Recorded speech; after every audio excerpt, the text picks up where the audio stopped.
I will never ever treat people wrong.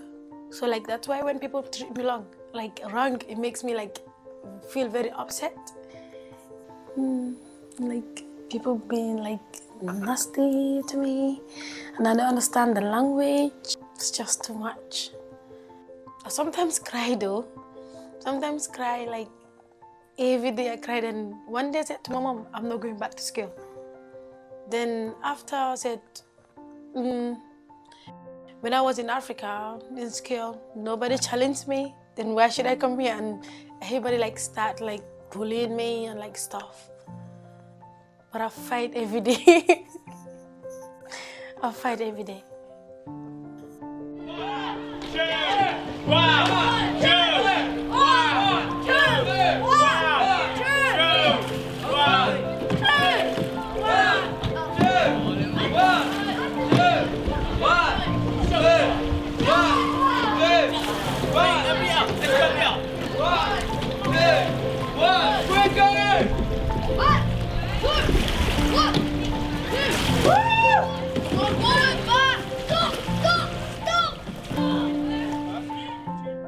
You can bring your jacket with you. The weather today is blue and sunny, alright?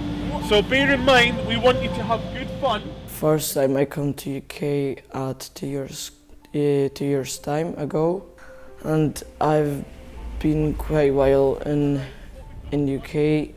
They learn some of English. They can now easily talk English, but some of words are difficult for me. 17.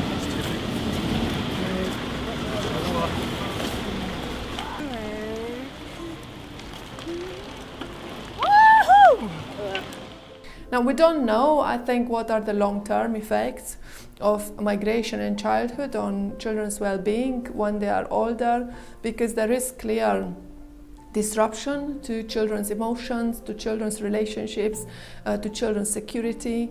Sometimes families separate when they migrate, so one parent will come alone and bring the family later. We've had some families who talked about divorcing and separation as a result of migration, so they've lived apart for several months or years, and that led to considerable disruption to children and eventually to the to divorce and separation. So migration is by no means an easy task and an easy experience for children and young people.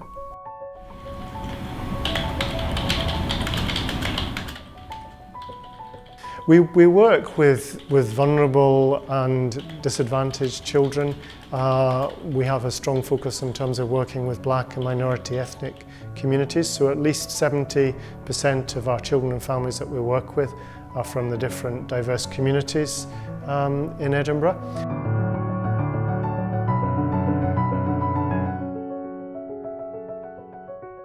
It's about helping children be in control of their own progress, supporting them to do that rather than forcing progress. So that might mean a child comes to the group and it takes 6 sessions before they take their jacket off. But that's progress. They take their jacket off. You know, after 6 sessions, again, it's about long-term, slow, small steps.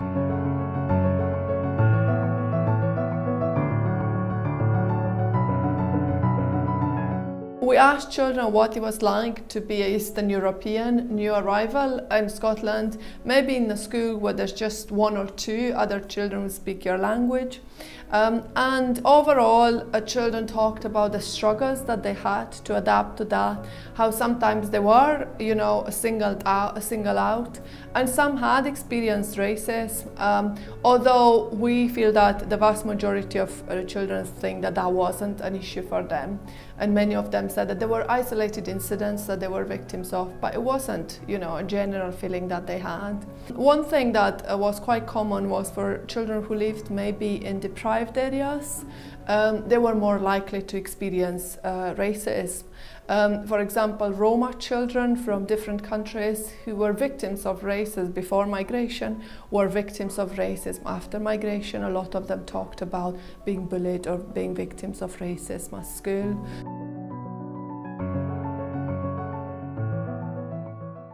What is interesting is that migrant people from Europe who've come in more recently, I find it disturbing that at one time we thought racism was only directed of people of color.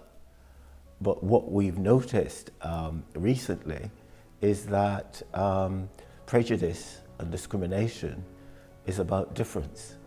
Parents quite often talked about the fear of racism, so they didn't let the children go out by themselves. Maybe in their own country children had more freedom to go out, but here after migration, because they were not sure of what could happen to them or the area in which they lived, maybe they thought it wasn't safe, they restricted their children's movement. So a lot of the children talked about the fact that they were not allowed to go to the swimming pool by themselves, or they were not allowed to play outdoors as they were allowed in their country of origin. Many of them turned to technology. So they were spending more time indoor, so they were spending more time on computer, for example, trying to use technology to keep in touch with their family, to keep in touch with their friends back in their countries through chat programs and so on. So a kind of shift of leisure time from outdoor to indoor. Some of them talked about that.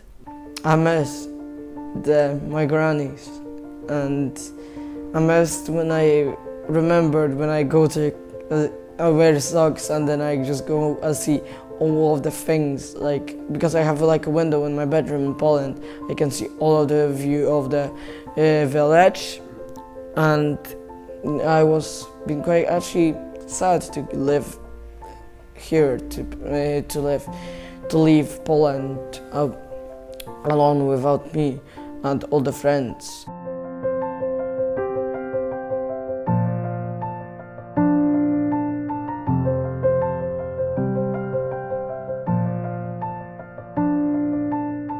I think obviously some children adapt fairly easily to the adjustment process, and I think a lot depends on how available and how aware the parents are about some of the issues and difficulties children face and how able they are to support their children in that process.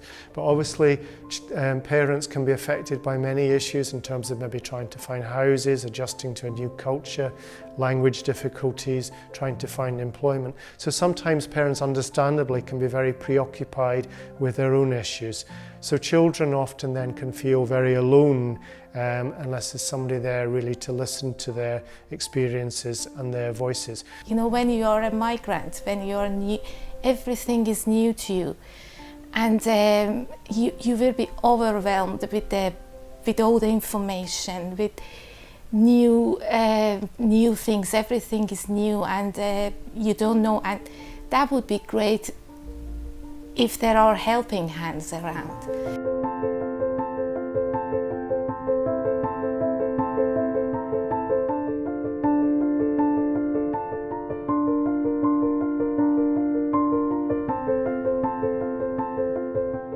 Eventually, when I started speaking English fluently, my accent and my grammar, still to this moment, is very ununderstandable. Not like people don't understand me very well. I wasn't getting bullied, but I did offend a few people, but that was purely because of cultural differences. Because back home, like something seems like a joke, here was seen as quite offensive, and I did make a few people upset, and that's why from the start people kind of didn't really want to be friends with me, especially girls, so that was not very good. Quite often children said that it wasn't their decision to come to Scotland, and families didn't often consult children when they were coming to Scotland. One case that I remember really well was of a girl who came with her mother, and her mother was looking for a job, and she wasn't sure she was going to find work and flats to live in and so on. So she told her daughter that they were just coming on a holiday in Scotland, and they came during the summertime, which gave her mother enough time to find a job, find accommodation, and then decided to stay.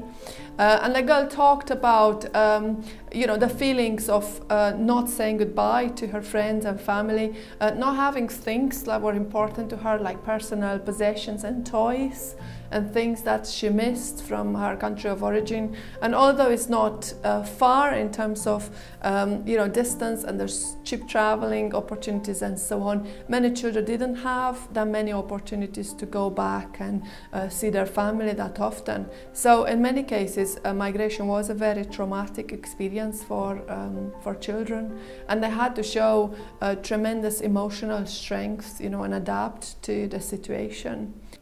I was been in school, and that was actually before the summer holidays, and I told my old friends I'm going to, I don't really actually know I'll go to Scotland, but I told I'm going to London, and then they say, oh, okay, that's cool, and I say okay, and I was quite actually shocked, because when we've been in the plane, my mom told me we were gonna stay for quite a while in there, and I've been quite sad, but I still making a relationship with my friends outside of Poland, because I have escaped, and that's making me better, feeling better.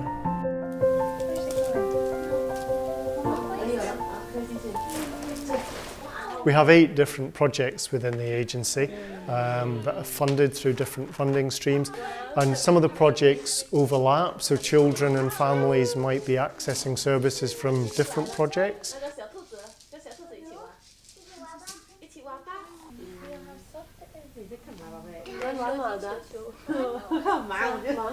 We like to think that we offer early and effective intervention, so trying to intervene before problems escalate, dealing with both practical issues, and that can be about housing, financial issues, but also dealing with more personal issues, which can be about emotional difficulties, dealing with discrimination, dealing with issues of loss or trauma, or issues surrounding migration.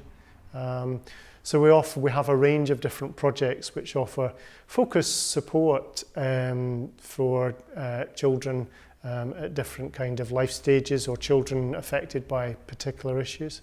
The first thing is the language, and the second thing is the friends. Because in China I have so many friends, and when I from China came to here, I very miss my friends, so that is very difficult to me. Different country? Yeah, because I come from different country to here, and I'm a foreigner, so many people think my English is not well, so they don't talk with me, and they said, your English is not very well, so you need to study English more harder. Social isolation is almost in all cases is appearing as at the point of referral as one of the struggles for most of our families, and that's paired with the lack of English skills. It makes it really difficult for some of the parents, as I said, especially with young children, when they don't have regular communication with any schools because their children are not at school. It's very difficult to then, if you have no English, to go out and socialize and meet people and arrive in a group where mostly is attended by white Scottish parents.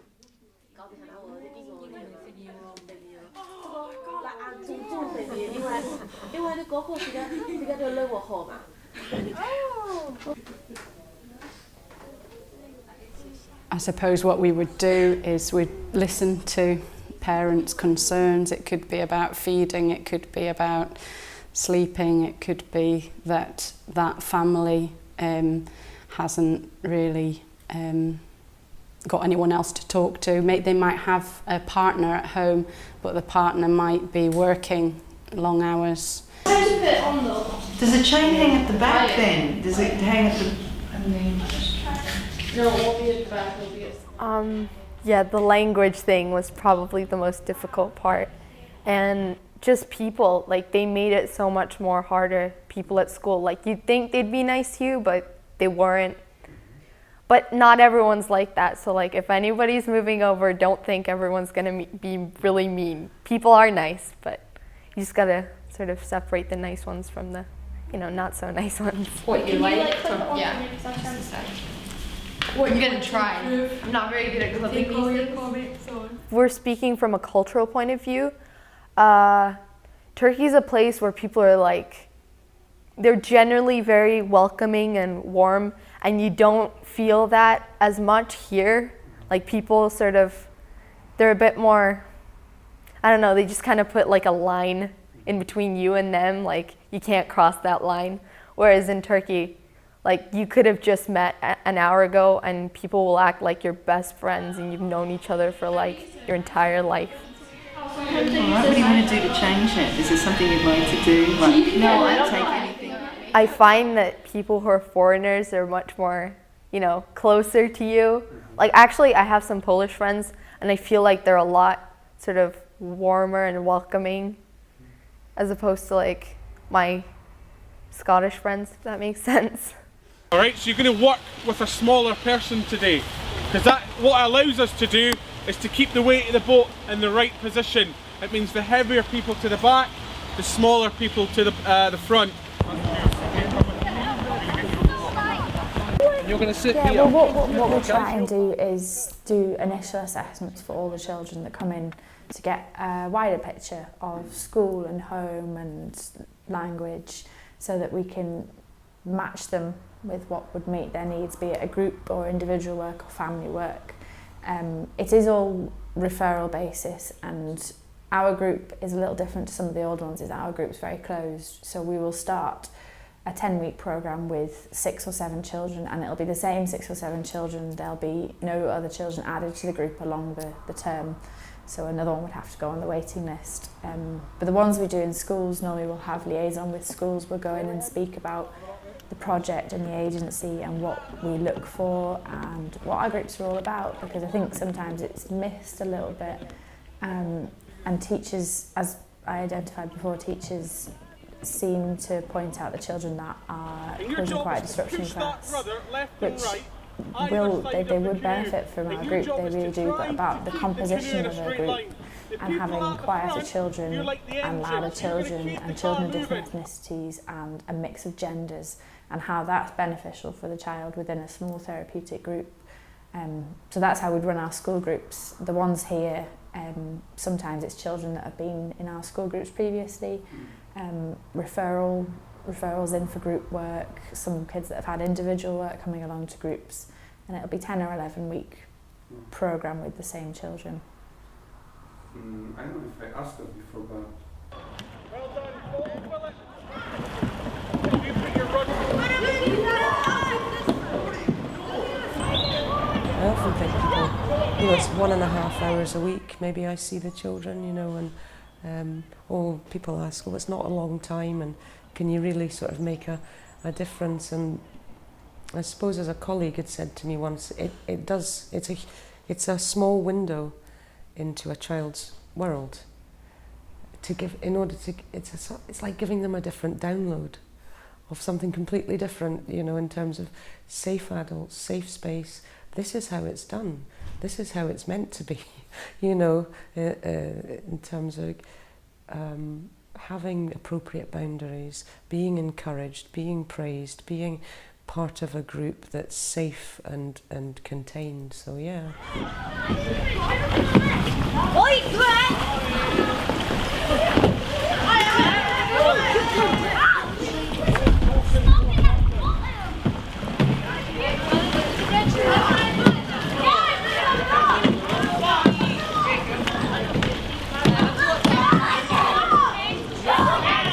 We do find that with a lot of children, that when they're referred to our groups by schools that we're working in or other teachers, that they'll say something around thinking that the child has got developmental delay, or that there's some level of learning difficulty, or that they're going to be put forward for testing for ADHD or autism. And we've had it with a few children we've worked with, that throughout our group programme we've actually learnt that it's not that they have learning difficulties, it's that they can't communicate, they can't express themselves other than by the behaviours that they're displaying, and they can't access the curriculum in the same way that other people or other children can. So having our groups has helped explore that and open that up to teachers a little bit, that there's not just one reason that a child might be displaying challenging behaviour in the classroom or be quite introverted. There's a wide multitude of reasons that actually they might be trying to communicate something that they can't communicate with language. We lived in one place, but my dad was a traveller, and I remember most of my family, they were all in this. They all had their they were all living in their caravans. I thought I had like an Irish accent. So I thought everybody sounded really weird. Then I just picked up the accent, and then I was just settled down. I quite missed my family, but then after a couple of weeks, I was fine. And do you still see your family back in Ireland? No.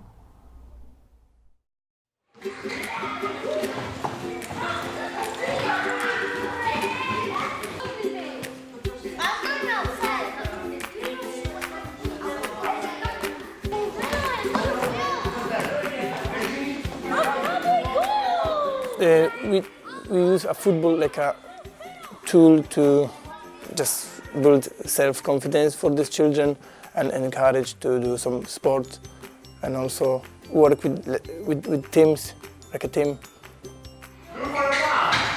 Just build up motivation for children, change life for good way.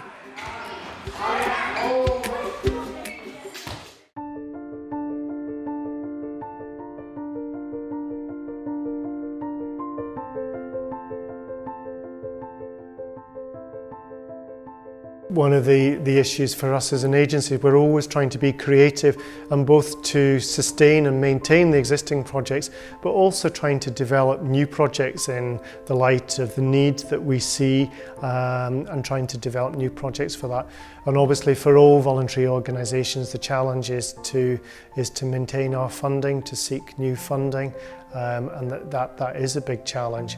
Ideally, we would like to expand, and we would like to have a lot more qualified staff working with us. So that would be our kind of aim and vision.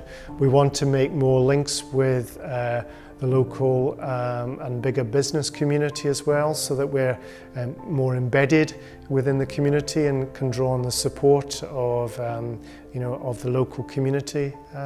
So I think that's the way that we would like to see ourselves developing.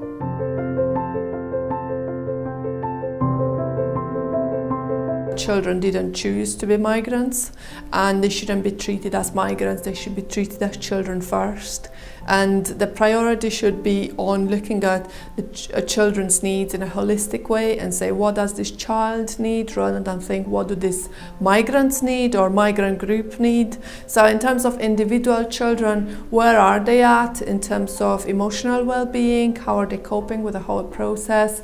What are their academic needs? Where are they at in terms of academic development? Not to take their level of English as an indication of, for example, their academic ability in maths. A lot of children are really, really advanced in maths, and we shouldn't say that they need to catch up on English, because that might take 5 or 7 years. We need to look at each child individually and say, what does this child need to cope well with their new circumstances, and treat them as children first, rather than think of them as migrants.